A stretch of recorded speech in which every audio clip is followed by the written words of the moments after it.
Do you actually have enough money to cover even a single appetizer here? Or did you just come in to warm yourself by the heaters? My younger sister, Vanessa Caldwell, didn't bother lowering her voice. She adjusted the silk scarf draped around her shoulders like she was on display, her eyes dragging over my clothes with slow, deliberate disgust.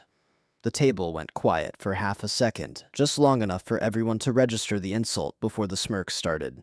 We were seated in the most exclusive corner of Obsidian Crest, a private club carved into the mountains above Aspen, a place where a reservation cost more than most people's cars, the kind of place my family believed they belonged in. My uncle, Richard, let out a dry laugh and leaned forward, lowering his voice just enough to pretend it was private. Don't be too harsh, Vanessa. This one dinner probably costs more than he makes in a month playing with rocks. A ripple of quiet amusement spread across the table. My mother didn't look at me, just lifted her glass like I wasn't worth acknowledging. My father kept his attention on the wine list, as if I were background noise, and Daniel, Vanessa's fiancé, checked his gold watch with exaggerated impatience, like my presence was wasting something valuable. I didn't respond. I didn't defend myself. I just stood there, hands behind my back, feeling the weight of their judgment settle in. They saw a failure, a man who walked away from everything. What they didn't see was the truth sitting beneath their feet. And the closer they pushed, the worse it was going to get. My name is Ethan Vale. I'm 29 years old, and to my family, I'm the investment that failed. I was supposed to be the next name on the firm's glass doors, the third generation of Caldwell attorneys, the one who would carry the legacy forward with polished suits and airtight contracts. Instead, I walked away from all of it, walked straight into dust. Stone, and a profession they considered beneath them. To them, I disappeared. A cautionary story they could laugh about over expensive wine. They think I'm barely getting by, that I spend my days hauling rock, scraping out a living somewhere far from the life I threw away. And I let them believe it. Because the truth is sitting all around them right now. Every wall, every surface, every inch of this place. They're drinking, laughing, and looking down on me inside something I built from the ground up. Before I get into how this night unraveled, and how every one of them ended up choking on their own arrogance, do me a favor, hit subscribe, turn on notifications, because this isn't just a story about family drama. It's about what happens when you walk away from everything people expect you to be, and build something they can't even comprehend. From being written off as a failure to becoming the man they unknowingly depend on. Trust me, you're going to want to see how this plays out. Now, let's go back to the moment it all started. The doors to my father's study shut with a weight that felt permanent. Even now, I can still hear it. 7 years ago. That sound meant something simple. There was no walking out of that room the same person. My father, Charles Caldwell, sat behind a desk carved from dark walnut. The kind of furniture that existed to remind you who had power and who didn't. Floor-to-ceiling windows framed the Rockies behind him, but he didn't look at the view. He was looking at a file. My file. My mother stood off to the side, her fingers turning the diamond bracelet on her wrist like she was calculating its worth. She didn't speak. She didn't need to. This was already decided.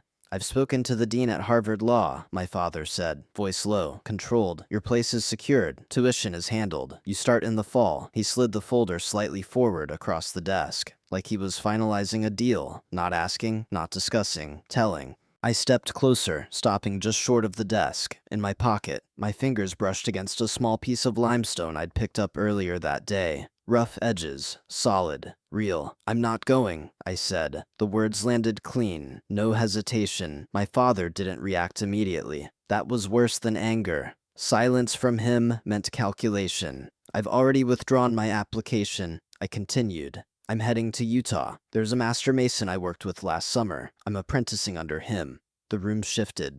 My mother inhaled sharply, like I'd just insulted her personally. A mason, she repeated, her voice tightening. You want to work with stone dirt like a laborer? I didn't answer her. My father stood up slowly, walked around the desk, and stopped in front of me, close enough that I could smell the bourbon on his breath. This family is an investment, he said. Every dollar spent on you was meant to produce a return. His eyes finally met mine. If you choose to throw that away, to become a man who works with his hands instead of his mind, you do it without this name. A pause. No trust, no support, no home. Behind him, Vanessa leaned against the doorway, arms crossed, already smiling like she knew how this ended. "Let's see how long that lasts," she said softly, "out there, alone." I looked at all of them. Then I nodded once and turned for the door. I didn't argue, didn't explain. Some decisions don't need words, they just need to be made. I left that house with one bag, no car, no credit cards, no safety net. By the time I stepped past the front gates, the Caldwell name was already gone from my life, just like my father promised. I didn't look back. There was nothing behind me worth carrying forward. The air that night cut through my jacket, sharp and unforgiving. But it felt honest, cleaner than anything inside that house. For the first time in 22 years, every decision ahead of me was mine, and every consequence too. I walked until the lights of the estate disappeared behind the ridge, until the only sound left was the crunch of gravel under my boots and the wind pushing down from the mountains. No one called, not my mother, not my sister, not even a message from my father's assistant. It was like I had already been erased. By morning, I was sitting on a Greyhound headed south, with my duffel bag at my feet and a one-way ticket to a place I barely knew.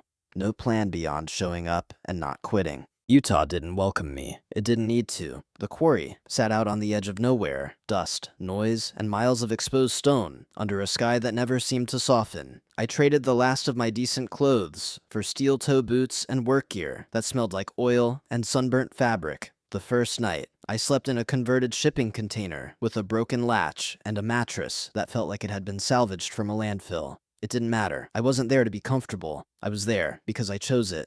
The work started before sunrise, heavy machinery tearing into the earth, the sound of drills biting through rock, the constant grit in the air that settled into your lungs whether you liked it or not. My hands didn't stay clean for long. Blisters came first, then calluses, then cuts that didn't fully heal before the next shift opened them again.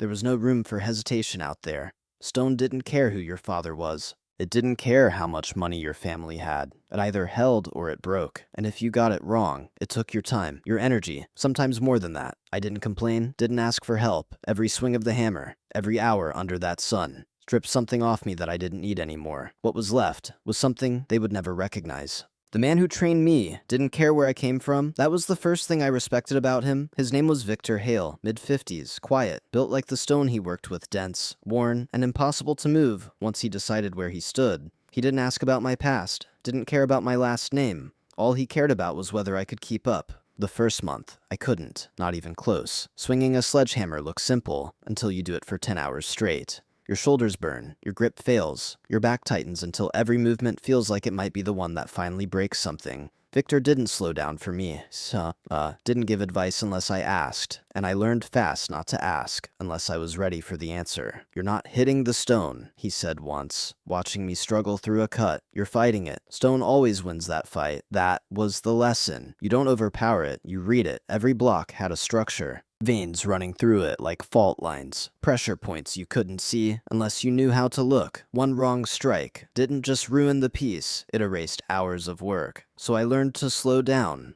to pay attention, to feel the difference between resistance and weakness under the surface. Days turned into months. The blisters hardened into calluses.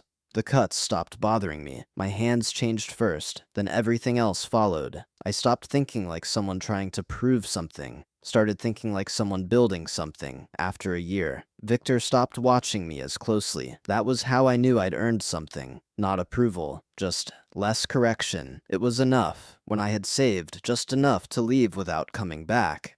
I booked a one-way flight to Florence. I didn't tell anyone, didn't need to. Italy didn't care about me either. Florence was beautiful from a distance, up close. It was work, old buildings, narrow streets, workshops buried under centuries of dust and repetition. I found the studio I was looking for in a basement off Piazza della Signoria. No sign, just the sound of tools and water cutting through stone. The man running it, Luca Moretti, took one look at my hands before he looked at my face. That was enough for him. "You've worked," he said. I nodded. He stepped aside and let me in. That was the interview. What came after was worse than Utah. The work wasn't about strength anymore. It was about precision. Hours bent over a table, cutting semi-precious stone with wire saws so thin they snapped if you rushed them. Every movement had to be exact. No wasted motion, no correction after the fact. You either got it right or you started over. I lived in a room smaller than my closet back home. Ate whatever I could afford, slept when my body forced me to.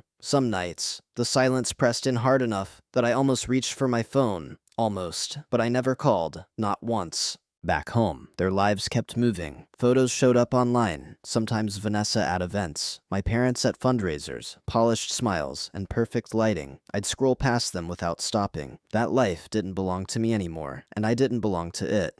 3 years in Florence stripped everything down to essentials: time, skill, control. By the end of it, I wasn't just working stone. I understood it, how it formed, how it failed, how to push it further than it was supposed to go without breaking.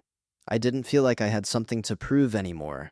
I felt like I had something they couldn't take, and for the first time since I left that house, I knew I was ready for whatever came next. It started with a mistake, or at least that's what Luca thought. We had been working on a commission that involved integrating darker stone into a traditional inlay, nothing unusual. But the material I chose wasn't standard. It was a slab of volcanic glass I'd sourced during a trip north. Obsidian. Most artisans avoided it. Too brittle, too unpredictable. One wrong adjustment and it fractured without warning. Beautiful, but useless at scale. That's what I had been told. That's what everyone believed. The first time I cut into it inside the Florence studio, the blade vibrated in a way I hadn't felt before. Not resistance, not weakness, something in between. I stopped, adjusted the pressure, changed the cooling flow, tried again. The cut held. Not clean, but controlled. Luca noticed immediately. He walked over, watched in silence for a minute, then reached out and tapped the surface with his knuckle. The sound was different, denser than it should have been. "You changed something," he said. I didn't answer right away, because I didn't fully understand it yet, but I could feel it. There was a threshold, some balance between heat, pressure, and internal tension that made the material behave differently, less fragile, more structured. I spent the next 6 months chasing that edge, late nights, early mornings, ruined pieces stacked in the corner, like quiet reminders of how narrow the margin was. Every failure forced me to refine the process, adjust timing, control temperature, reduce microfractures before they formed. No one taught me this. There were no manuals, just repetition and attention. Eventually, it clicked. Not all at once, not in some dramatic breakthrough. Just one piece that didn't fail, then another, then a slab large enough to hold its shape without splintering under its own weight. Luca didn't say much when he saw it. He just nodded once and stepped back, the same way Victor had when I stopped needing correction. That was enough. From there, the work changed. What had been considered decorative became structural. Obsidian wasn't just something you inlaid into other materials anymore. It could stand on its own. That was the shift. I started experimenting beyond the studio, traveling when I could, remote volcanic sites in Iceland, lesser-known deposits across Europe, studying how the material formed in different conditions, how impurities changed its behavior, how stress built inside it over time. I wasn't just working with stone anymore. I was engineering it. By the time word started spreading through the small network of high-end designers and architects, I already knew what they were seeing. Not a craftsman, not a laborer, something else. Someone who could take a material no one trusted and make it reliable, valuable, scalable. The first real opportunity came without warning. A London-based architect visited the studio, looking for something different, something no one else could offer. He walked past dozens of pieces before stopping in front of mine. A dark slab of reinforced obsidian, threaded with subtle veins of gold. He didn't touch it right away, just studied it, like he was trying to understand how it existed. "Who made this?" he asked. Luca didn't answer. He just looked at me. That was the moment things shifted. Not because someone noticed, but because for the first time I knew exactly what I had, and more importantly, what no one else did. Coming back to the States didn't feel like a return. It felt like stepping onto a different board. Same country, different rules. I didn't go back to Aspen. Not yet. Instead, I went where new money lived: Northern California, Palo Alto, men who made fortunes in code, and spent it trying to buy something that felt permanent. I wasn't looking for recognition. I was looking for leverage. I found it at a design gala I had no business being at. I wasn't invited as a guest. I was there, setting up displays, placing samples, adjusting lighting, making sure the pieces spoke without needing explanation. That's where he found me. Nathaniel Sterling, venture capitalist, billions in sustainable energy, reputation for seeing patterns before they existed. The kind of man people listened to before they understood why. He stood in front of a small cube of reinforced obsidian I had placed near the edge of a table. Didn't move, didn't speak, just watched it. 30 minutes. Most people saw something polished, decorative. He saw something wrong, or rather, something that shouldn't have worked. He picked it up finally, turning it slightly under the light. "This shouldn't hold this edge," he said. I didn't correct him. "It doesn't," I replied, "not unless you change how it's treated."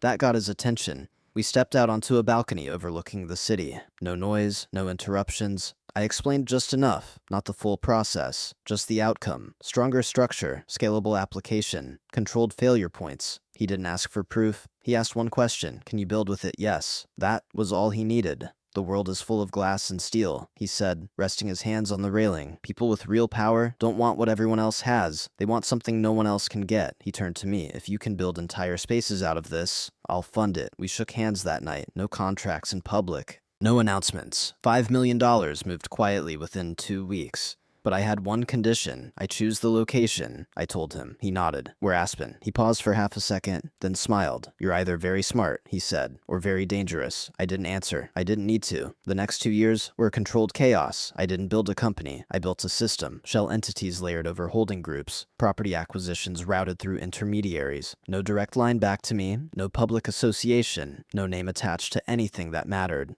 Invisible ownership, that was the foundation. While my father expanded his real estate projects the way he always had: loud, visible, predictable, I was doing the opposite. Quiet purchases, strategic land grabs. One of them mattered more than the rest: an abandoned silver mine on the northern ridge. Prime territory, untouched. Ignored because it didn't fit the old model. I bought it through 3 different layers of ownership, then I rebuilt it from the inside out. What came out of that mountain wasn't just a building. It was a statement. Obsidian crest. Not a hotel, not a restaurant. A private club. Invitation only. No applications, no exceptions.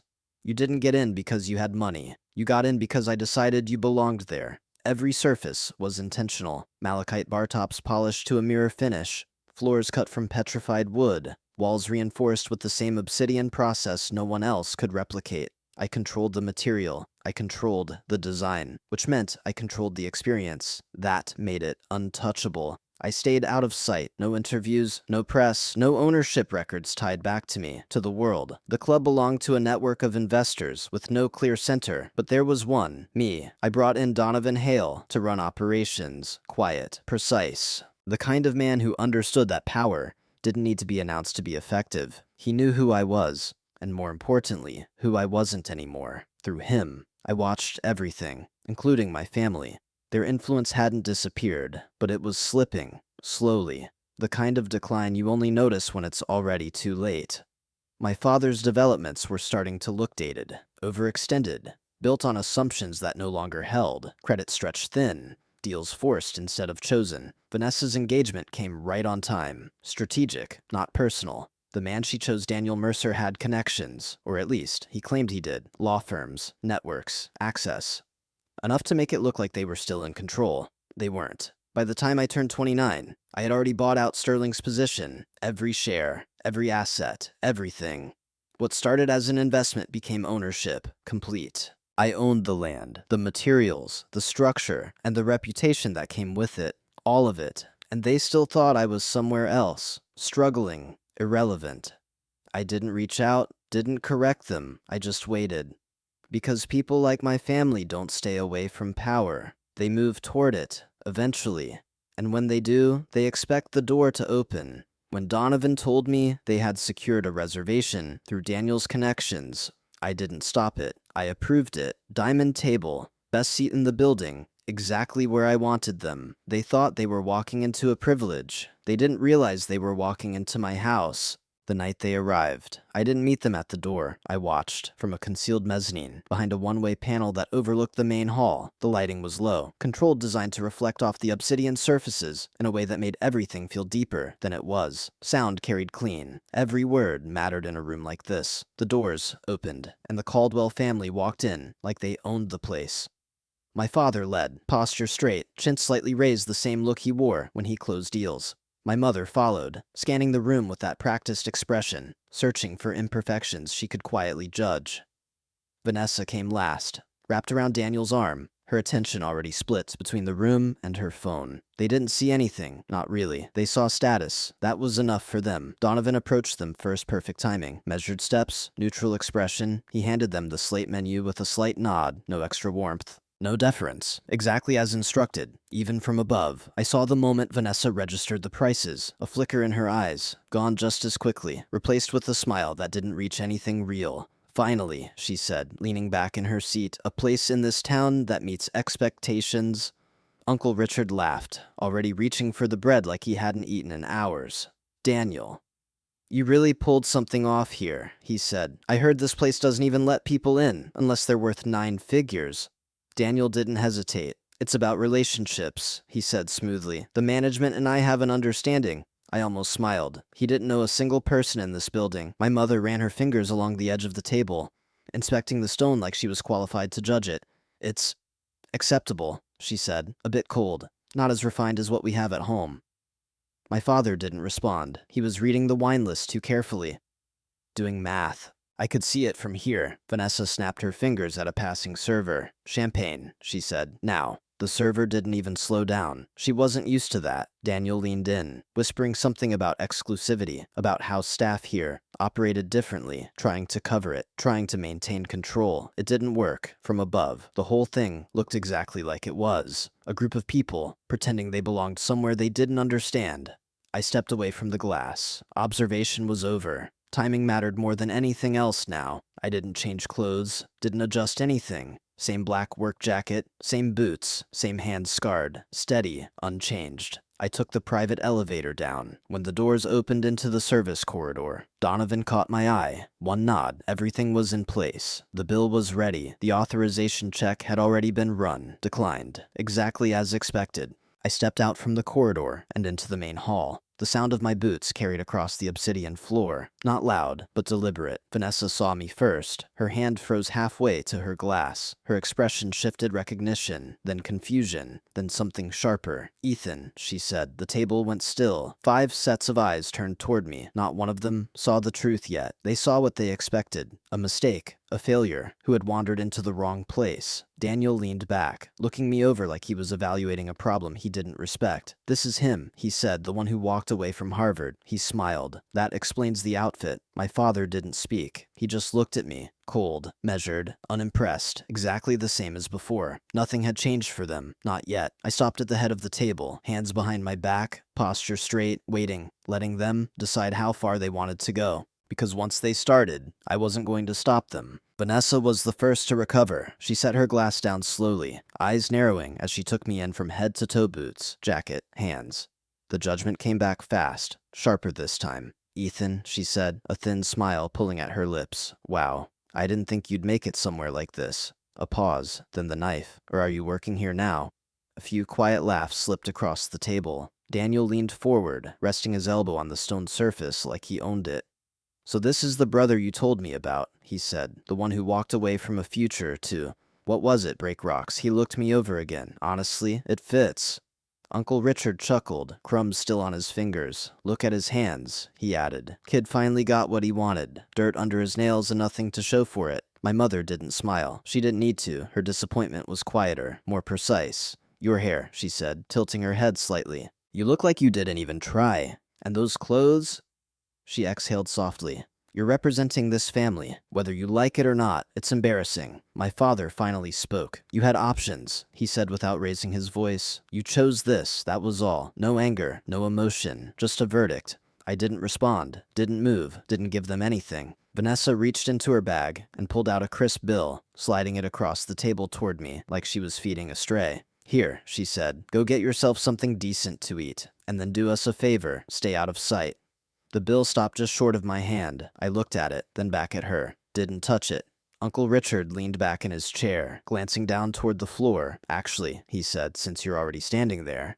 He gestured lazily. I dropped my napkin. My back's been killing me. Why don't you grab it for me? A few more smiles. My father gave a small nod. If you're going to work with your hands, he said, you might as well use them. Vanessa leaned closer to Daniel, her voice low, but not quiet enough. He probably came in through the service entrance. She whispered. Wouldn't be the first time he tried to get close to something he couldn't have. Daniel tapped his watch. Enough, he said. We didn't come here for this. He looked directly at me. If you're part of the staff, go get the sommelier. Tell him Mr. Mercer's ready for the reserve Bordeaux. And tell him not to take his time. He waved his hand like he was dismissing me, like I was already gone. The confidence in his voice was almost impressive. Almost. My mother pushed the bill a little closer across the table. Take it, she said. At least make yourself useful. I reached out, picked it up, folded it once, and placed it back in front of her. You'll need this more than I will, I said, quiet, even, no emphasis. The reaction was immediate. Vanessa stood up, chair scraping against the floor. Excuse me, she snapped. Since when do you talk back? Her voice carried. A few nearby tables shifted their attention. Good. Daniel straightened in his seat, irritation breaking through the act. You should be careful, he said. Places like this don't tolerate attitude from staff, still thinking he was in control, still believing the version of the night he created. I didn't correct him, not yet. My father's eyes locked onto mine. You're standing here, he said slowly, because you chose to be nothing. A beat. I hope it was worth it. I held his gaze. Didn't blink, didn't answer. Because nothing I said would matter to him, not until it cost him something. The tension at the table tightened. They were waiting for me to react, to defend, to explain, to justify the years. I gave them nothing. Silence does something to people like this. It makes them uncomfortable, makes them push harder. Vanessa crossed her arms. Look at him, she said. He really thinks he belongs here. She laughed under her breath. This entire dinner probably costs more than whatever you make in a year. Daniel nodded, eager to regain control. That's generous, he said. Let's not overestimate. Uncle Richard raised his glass. To making choices, he said. Some better than others. They all lifted theirs. Even my mother, even my father. A toast. At my expense. I stood there and let it happen. Every word, every look, every assumption. Because the more they leaned into it, the worse the fall was going to be.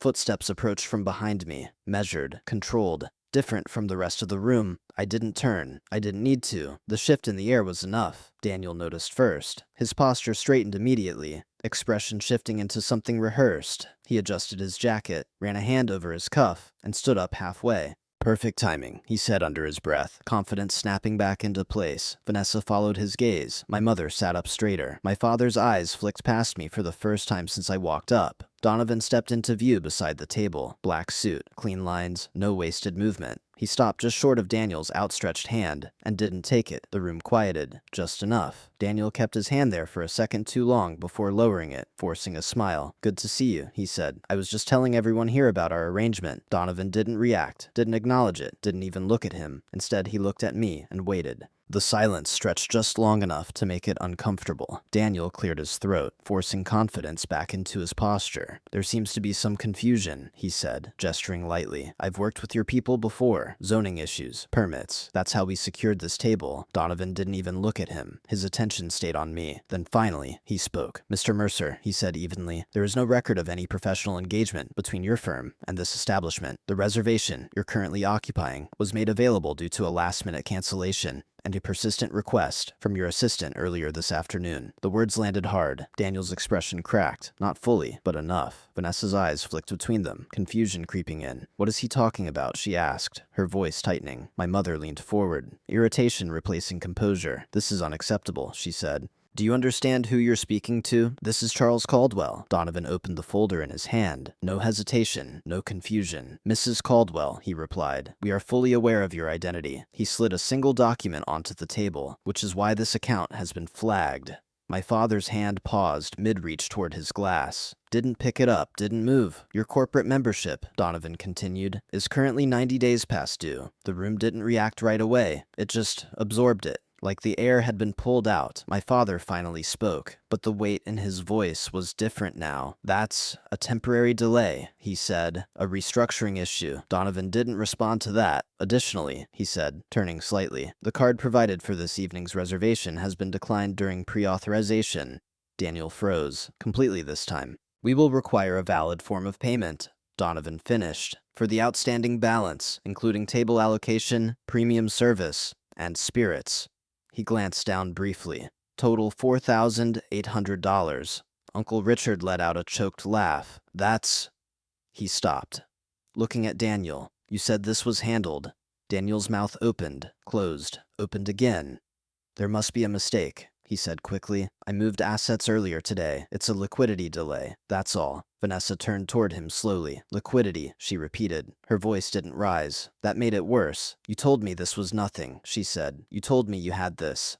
Daniel didn't answer, because there wasn't one. The table fractured, not all at once, but enough. And then Donovan stepped back, just one step, and inclined his head slightly, toward me. My apologies for the delay.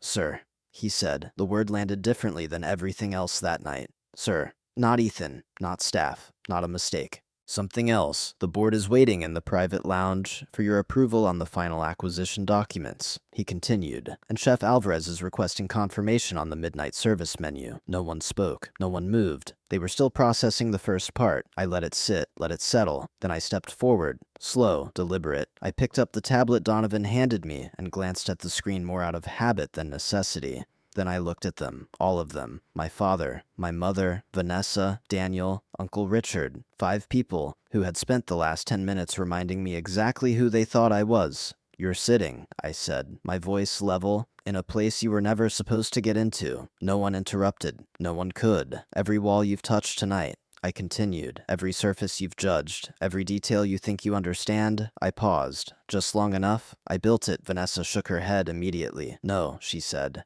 That's not it is, I said, calm, final. My father stared at me, really looked this time, like he was trying to reconcile 2 versions of reality at once. This entire club, I said, everything in it, belongs to me. The silence that followed wasn't empty, it was heavy, crushing, because now they understood. Not all of it, but enough, and there was nothing left for them to hide behind. No one spoke, not right away. They just sat there caught between disbelief and the slow, suffocating realization that everything they thought they understood had been wrong. My father was the first to move, not much, just enough to straighten in his chair. Like posture alone could hold the rest of him together. This, he started, then stopped, reset. If this is some kind of performance, it's not, I said. I didn't raise my voice, didn't need to. The room was already listening. He looked at Donovan. You're telling me, he said carefully, that this situation is legitimate. Donovan didn't hesitate. Yes, sir, that was all it took. Whatever control my father thought he still had, whatever version of reality he was holding on to, broke clean. In that moment, my mother leaned forward next, her expression shifting fast. The sharp edges of her tone softened into something else. Something practiced. Ethan, she said, my name sounding unfamiliar in her mouth now. If we had known, if you had told us, I didn't let her finish. You knew enough, I said. She stopped, because we both knew it was true. Vanessa shook her head, her voice coming out thin. This doesn't make sense, she said. You left. You had nothing. I did, I replied. Daniel stayed quiet. That was new. He kept his eyes down, hands clasped together like he was trying to disappear inside his own body. Uncle Richard looked between all of us, his usual arrogance gone, replaced by something closer to panic. My father tried one more time. If this is real, he said, then we can discuss this properly. There's no need to escalate. There is, I said, and that was the end of it. I turned slightly, not breaking eye contact with him. Donovan, I said, close the Caldwell account. A pause, permanently. The word landed harder than anything else. My mother inhaled sharply. Ethan, and revoke any pending applications tied to the name. I continued. Corporate or personal? Vanessa stood up again, her chair scraping loudly against the floor. You can't do that, she said. This is ridiculous. It's done, Donovan replied calmly. My father didn't argue this time. He understood what it meant. Access gone, reputation gone. In a place like this, that wasn't just inconvenience. That was erasure. I stepped closer to the table, not aggressively, just enough to make it clear where I stood now. You told me this family was an investment, I said, looking directly at him, that everything spent on me was meant to produce a return. He didn't respond. I've reviewed the numbers. I continued. It's not a good investment. Silence. No reaction. Because there wasn't a counter to that. I shifted my attention briefly to Daniel. Your card didn't clear, I said, and you don't have the standing you claimed. He nodded once, didn't argue, didn't try to recover. That part of him was gone. Which means, I added, this table still has a balance. My father reached slowly into his jacket, pulling out his wallet. The movement was stiff, controlled. He placed a small stack of bills on the table. It wasn't enough, not even close. Donovan didn't touch it. This does not cover the outstanding amount, he said. My mother's composure broke for the first time. Please, she said quietly, reaching toward me. We don't need to do this here. I stepped back, out of reach. Yes, I said, we do, because this wasn't about money. It never was. It was about clarity. About making sure there was no version of this night they could rewrite later. I turned away from them. Escort them out, I said. The words were simple, final. 2 security staff moved in immediately silent, efficient, hands placed where they needed to be.